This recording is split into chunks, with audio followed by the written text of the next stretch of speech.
Pakinggan na po natin ang next part at ang nalalapit na pagtatapos ng ating story. Tahimik at madilim na ang ilang bahagi ng opisinang iyon. Karamihan sa mga nag-overtime na empleyado ay nakauwi na.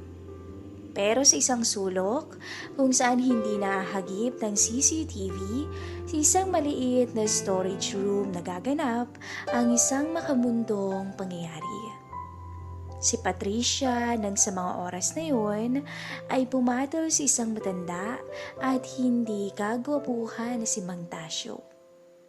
Tuluyan ng tinangay ng alo ng dalaga. Kasabay ng gamot na pinainom sa kanya ang lalong nagdala sa kanya higit pa sa kanyang limitasyon. Napatingin si Patricia sa matanda. At napansin niyang pagod na ito at tila nanggigilid ang mga luha. Oh, bakit naman kayo umiiyak dyan, Mang Tasyo? Malambing na wika at tanong ng dalaga. Salamat, iha ha. Salamat dito. Iyak na wika naman ng matanda. Niiyak si Tasyo sa saya na tinamasa niya sa dalaga. Dahil doon ay tila lumambot ang puso ni Patricia. Naramdaman niya ang kalungkutan na dinadanas ng matanda. Hindi na ito nakapag-asawa dahil siguro sa hindi kagwapuhan ng itsura niya at ilang beses ding na-recheck kahit ng mga bayaran sakali. Hindi nito kailanman nakasubok ng isang babae. Ngayon lang sa katandaan niyang ito, naranasan ang bagay na yun. Tahan na, baby. Nandito na ako eh. Malambing na wika ni Patricia at sinabayan niya pa ito ng halik na ubod ng tamis. Bigla namang tinapat ng dalaga ang kanyang bibig sa tenga ng matanda at bumulong. Sige na, tahan na baby. Don't worry, masusundan pa to. Malambing at nakakatangay na salita ng dalaga. Bigla namang napatigil si Tasyo sa pag-iyak at tiningnan ang dalaga. Papayagan kitang umulit, Mang Tasyo. Kahit anong oras mo gustuhin. Ang wika ni Patricia. Salamat po, ma'am. Magkahalong lungkot at ngiting tugon naman ng matanda. Napansin ng dalaga ang pagkatahimik ni Tasyo. Habang sila'y nag-aayos ng sarili, pero hindi niya muna ito pinuna. Halos 10:00 na ng gabi nang sila'y lumabas ng building. Tila ba may bisa pa rin kay Patricia ang gamot na ipinainom sa kanya ng matanda. Pero kahit papaano ay tila naging kalmado na siya. Dito na rin niya tinanong ang matanda. Mang Tasyo, bakit ang tahimik niyo? Wala po ma'am. Sorry po talaga sa pang-blackmail ko Tutuparin ko naman po yung sinabi ko sa inyo na isang beses lang to. Makakaasa ka na sa akin lang yung lihim niyo ni Sir Melvin. Seryosong tugon naman ng matanda. Biglang umangkla sa braso ng matanda si Patricia. Tutuparin ko pa rin naman yung sinabi ko sa'yo kanina, Mang Tasyo eh. Ngiting sambit ng dalaga. Napatingin ang matanda sa kanya. Papayagan kita. Anytime you want. Tugtong pa ng dalaga. Doon ay tila nagulat ang matanda sa sinabi ni Patricia.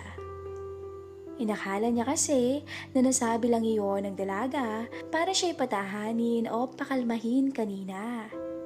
Pero ngayon, nakita niya na seryoso ang dalaga sa muling pagbanggit rito. Samantala, mahabang daan muli ang tinatahak ni Rita. Pabalik siya sa kanilang bahay ni Melvin sa Pasay. Sa overcar sila sumakay. At doon sa loob ng kotse ay kasama niya ang kanyang biyanan na nooy tahimik na pinagmamasdan ang mga tanawin sa labas. Nabigla ang matanda nang kunin ni Rita ang kamay nito at inilagay yon sa kanan niyang hita. Nakadress si Rita noon, kaya madali lang maiaangat ang tela ng damit nito. Hindi naman ito napapansin ng Uber driver dahil na sa likuran niya si Rita. Napangiti ang matanda sa kanya at ginantihan din ito ng ngiti ni Rita kasabay pa ng pagkagat ng labi. Inaakit ni Rita ang biyanan sa mga oras na yun. Naging karaniwan na sa kanya na gawin iyon sa matanda. Bago din kasi sila umalis, ay inaya niya muna ito, pero tumanggi na si Mauricio dahil nga babiyahe pa raw sila sa araw na yun. Doon lalong natutuwa si Rita sa matanda dahil mas iniisip pa nito ang kalagayan niya kaysa sa pagpapakasasa. Pero sa loob-loob ni Mauricio ay tila hindi niya maitatanggi na nananabik na siya sa manugang. Sa totoo lang, ay malungkot ito dahil hindi na niya masosolo si Rita at hindi na rin niya maangkin ito sa oras na gustuhin niya. Hindi naman kasi nito lubos maisip kung bakit bigla na lang nagdesisyon si Rita na isama siya sa kanilang lugar sa Pasay. Naalala ko pala, Rita, may sasabihin ka sa akin nung araw na pumunta ka sa MOA? Hindi mo na kasi nasabi sa akin yun, Iha eh. Biglang na itanong ng matanda.